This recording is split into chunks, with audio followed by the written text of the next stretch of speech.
Karena itu perintah memaksakan kehendak. Saya bilang kalau memaksakan kehendak kalian berhadapan dengan saya. Saya bilang begitu. Itu kepada pemimpin Demonya kan Pak.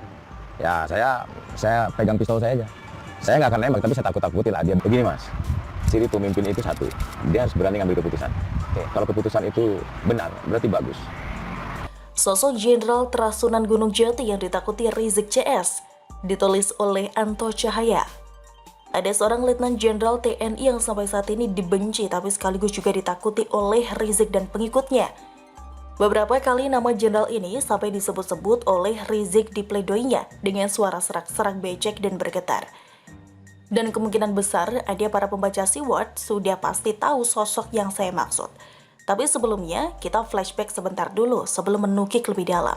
Seperti yang sudah kita ketahui, pemerintah di bawah kepemimpinan Presiden Joko Widodo telah membubarkan FPI melalui surat keputusan bersama 6 menteri dan kepala lembaga yang diumumkan pada Rabu 30 Desember 2020.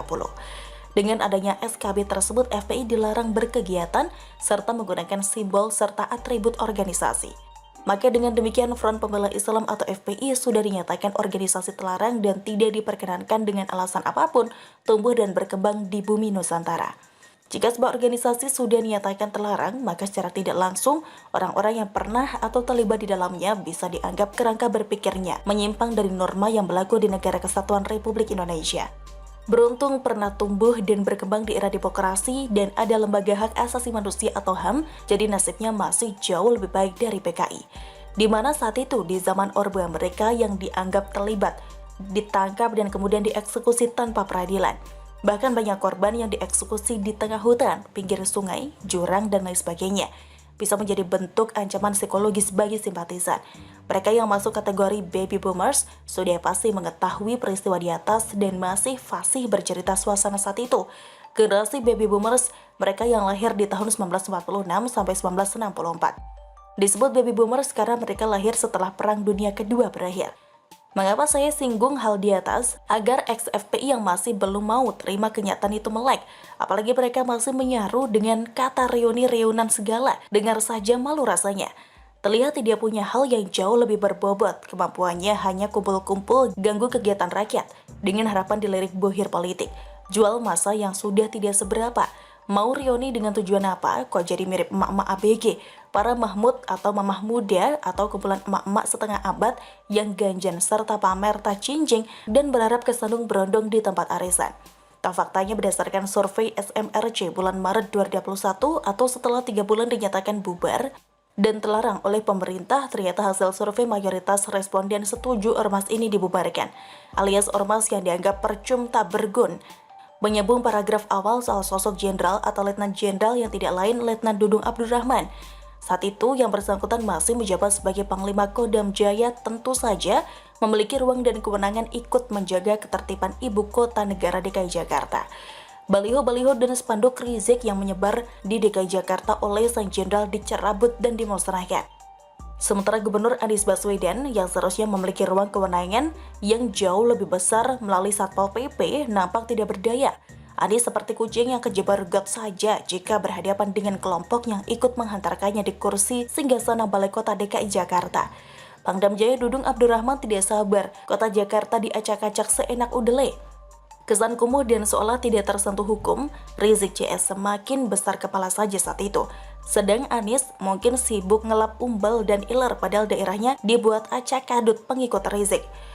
Lah iya toh, mengatasi ormas saja tidak becus kok ngebet jadi presiden. Mana ada yang dukung pula? Hal-hal yang sederhana begini seharusnya jadi pertimbangan. Mau jadi apa Indonesia nanti? Bisa jadi ormas berdasar bakal tidur-tiduran di teras dan tangga Istana Negara. Nah, Legend Dudung Abdurrahman saat ini menjabat sebagai Pangkostrat. Lantas, apakah Pangdam Jaya penggantinya yaitu Mejen Mulyo Aji bisa memainkan perannya seperti pendahulunya? Legend Dudung Abdurrahman sendiri saat ini diisukan bakal naik jabatan sebagai Kasat setelah Jenderal Andika Perkasa sudah dipastikan sebagai Panglima TNI. Sosok Legend Dudung Abdurrahman ini memang unik. Ia tampil berani dan berbeda di antara para jenderal yang lainnya, sehingga namanya lekas dikenal publik. Ia kerap dianggap vokal dan tidak jarang lahirkan kontroversi, sehingga brandingnya dapat. Ternyata sosok Dudung Abdurrahman ini tidak main-main. Dalam biografi singkatnya disebutkan ia masih memiliki terah dari Sunan Gunung Jati, salah satu wali Songo atau Sanga yang masyhur di telatah Nusantara terutama di Pulau Jawa. Jadi secara singkat silsilah Dudung Abdurrahman adalah masih keturunan Sunan Gunung Jati dari Pangeran Sumbung Mangkulasari, memiliki putra P. Syekh Pasiraga, Depok, Cirebon, dan jalur cicitnya yang bernama Muharram Wirasubrata.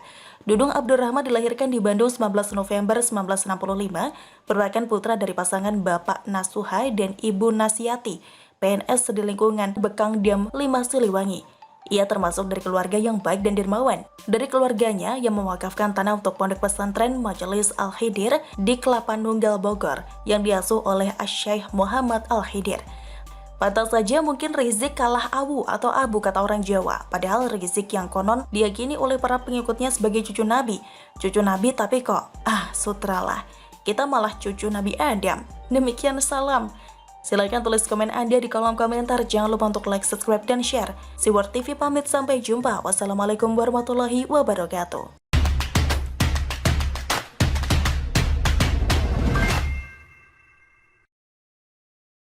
Curah hujan memang ekstrim ya, makin tinggi. Tentu kami minta semua warga Jakarta ya, untuk berhati-hati, bersiap-siap menghadapi tingginya musim hujan atau La Nina dan sebagainya. Dan kami Pemprov sudah. Hadapi cuaca ekstrem, Wagub Riza ajak warga Jakarta berdoa biar gak banjir Ditulis oleh Widodo SP. Warga Jakarta pantas bersyukur dunia akhirat karena memiliki duet pemimpin yang sangat kuat agamanya. Sampai apa-apa dikaitkan dengan agama, termasuk dalam mencegah dan menghadapi banjir. Mereka, Anies dan Riza, lupa bahwa ada sisi lain yang perlu dilengkapi ketika berurusan dengan ancaman banjir yang menjadi semacam ritual uji kesabaran yang mendatangi warga Jakarta setiap tahun. Tingkat ujian yang semakin berat dirasakan pada 4 tahun terakhir, dengan masih tersisa minimal setahun lagi sampai duet gubernur dan wakil gubernur yang senada seirama itu selesai menjabat. Jika mau tahu seberapa agamisnya mereka, ingatlah bagaimana dulu Anies Baswedan dengan yakinnya berpesan agar warga Jakarta jangan sampai melanggar sunatullah saat berurusan dengan banjir.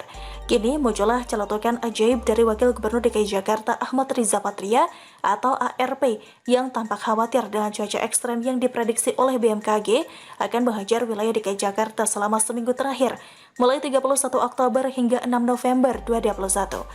Ada kemungkinan cuaca ekstrem berlangsung lebih lama, sehingga warga Jakarta harus bersabar sedikit lebih lama jika ancaman banjir yang mereka takutkan benar-benar terjadi. Kita berdoa tidak ada hujan ekstrem, dan kita berharap tidak ada genangan apalagi banjir. Cuaca di luar kekuasaan kita sebagai manusia, sekarang saatnya kita berdoa, memohon kepada Tuhan supaya tidak ada banjir, tidak ada bencana. Ujarnya di Balai Kota belum lama ini, tepatnya pada 3 November 2021. Sesi setuju dengan harapan supaya tidak terjadi bencana.